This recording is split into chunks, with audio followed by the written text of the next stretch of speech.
La chronique bourse, la quotidienne Zone Bourse, Anthony Bondin.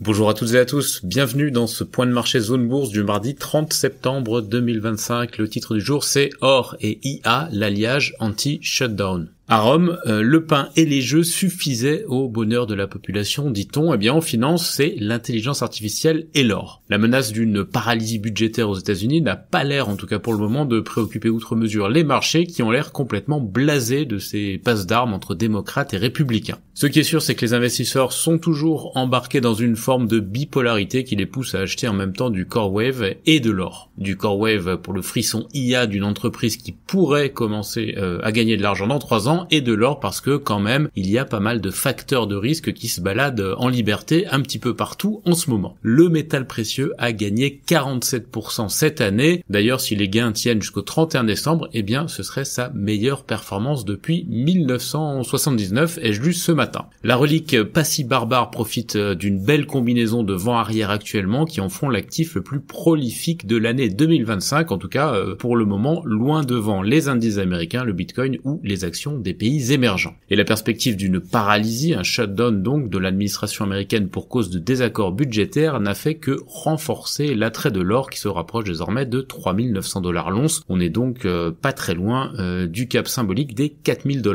Comme évoqué hier, ces phases créent du risque même si elles ne sont pas forcément dommageables pour les marchés actions. Hier d'ailleurs, les places européennes et américaines n'ont pas beaucoup réagi au compte à rebours sur le shutdown puisqu'elles ont presque toutes affiché des gains. Le Nasdaq 100, lui, il est même revenu à moins de 1% de son record de la semaine dernière en reprenant 0,4% sur la séance de la veille. Et oui, parce qu'en parallèle, la force d'attraction de la thématique d'investissement IA est absolument intacte même si les investisseurs peinent parfois à identifier les véritables gagnants de long terme, en tout cas au-delà de ceux qui vendent les pelles et les pioches, c'est-à-dire à ce stade le matériel d'exploitation. Mais OpenAI a probablement apporté quelques réponses hier, même si ça ressemble plutôt à une incursion du nouveau monde dans l'ancien. En effet, la fondation, puisque c'en est une encore, même si cette qualification prête à sourire, a annoncé introduire du paiement instantané dans ChatGPT. OpenAI n'a pas inventé grand-chose, il s'agit en gros d'utiliser ChatGPT pour rechercher un produit et de payer directement un vendeur dans l'application. Ça vous rappelle quelque chose?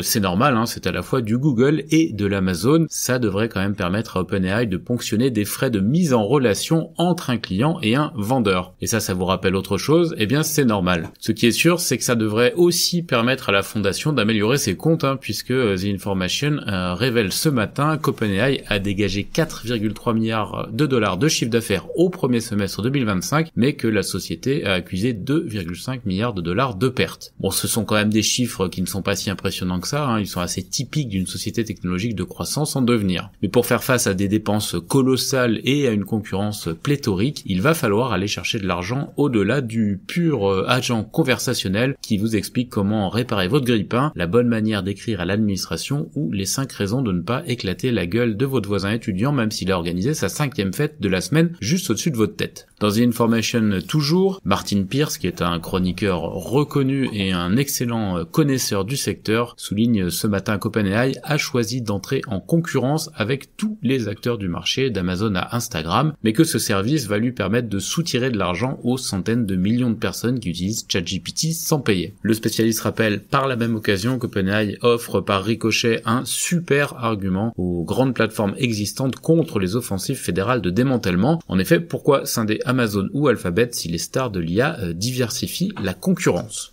Alors en marge de la lutte intérieure des investisseurs entre l'amour du risque et la hantise d'un accident de marché, il se passe quand même pas mal de choses dans le monde actuellement. Les États-Unis et Israël se sont accordés sur un plan de paix en 20 points pour stopper le conflit à Gaza en sommant le Hamas de l'accepter, même s'il n'a pas participé à son élaboration. Du côté de la Chine, les indicateurs d'activité PMI du mois de septembre se sont un petit peu améliorés mais sans marquer d'inflexion claire. Il faut dire que les marchés locaux sont quand même bien orientés ce matin avant la Golden Week grâce notamment aux rumeurs entourant la montée en puissance du Huawei dans les puces IA, l'IA encore elle. Côté Australie, la Banque centrale a sans surprise laissé son taux directeur inchangé à 3,6% cette nuit. Et aux États-Unis, j'en ai déjà un petit peu parlé, un shutdown semble se profiler. J.D. Vance s'est montré pessimiste il y a quelques heures sur l'issue des discussions entre républicains et démocrates. Parmi les conséquences de court terme, j'en ai déjà un petit peu parlé hier, la paralysie budgétaire devrait empêcher la publication des données mensuelles sur l'emploi aux États-Unis vendredi. Ça ajouterait une couche au psychodrame permanent de l'évolution des taux de la Fed. En attendant, plusieurs stats sont prévus cet après-midi avant le shutdown, dont l'étude Jolts sur les ouvertures de postes au mois d'août aux États-Unis. Côté Asie-Pacifique ce matin, pendant que les marchés chinois montent, la tendance est plus neutre ailleurs. Au Japon, on grappille quelques points. En Australie, en Corée du Sud et en Inde, on est en baisse modérée. L'Europe est attendue en léger repli dans les premiers échanges. On passe maintenant à l'actu des sociétés en commençant par la France. Total Energy va augmenter sa production et réduire ses investissements. L'Oréal organise un défilé de stars pour le lancement de la Fashion Week à Paris.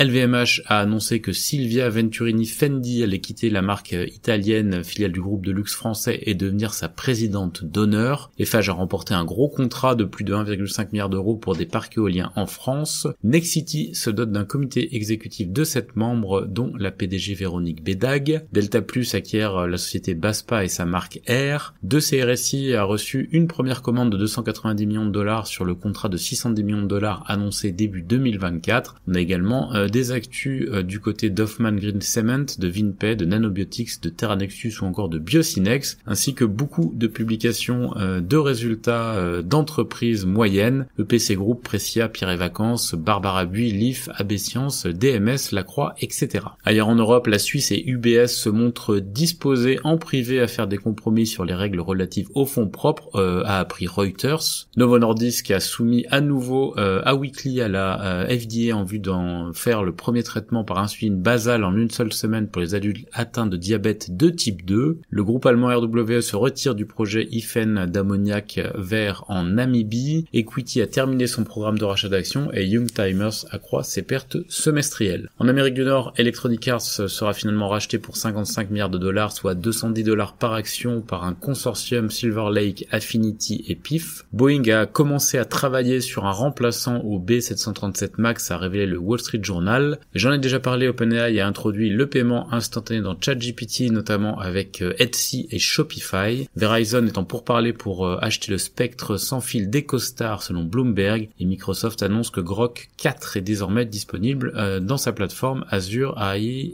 Foundry. Le Pentagone attribue un beau contrat à RTX, un contrat de 5 milliards de dollars pour le système de missiles Coyote. YouTube, la filiale d'Alphabet, va payer 22 ou 24,5 millions de dollars selon les sources pour régler un procès intenté par Donald Trump. La centrale nucléaire de NextEra dans le Wisconsin a obtenu une prolongation d'exploitation de 20 ans et Credo acquiert Hyperlium. Sur l'agenda des publications du jour aux États-Unis, on a notamment Nike et Paychex. Ailleurs dans le monde, Kioxia et SanDisk ont lancé l'exploitation de la Fab 2 à l'usine de Kitakami au Japon pour répondre à une demande croissante de marché stimulée par l'IA, et Jaguar Land Rover, la filiale de Tata Motors, a obtenu un financement additionnel en plus de la garantie de prêt de l'État selon le Financial Times. C'est terminé pour ce point de marché du jour, excellente journée à toutes et à tous.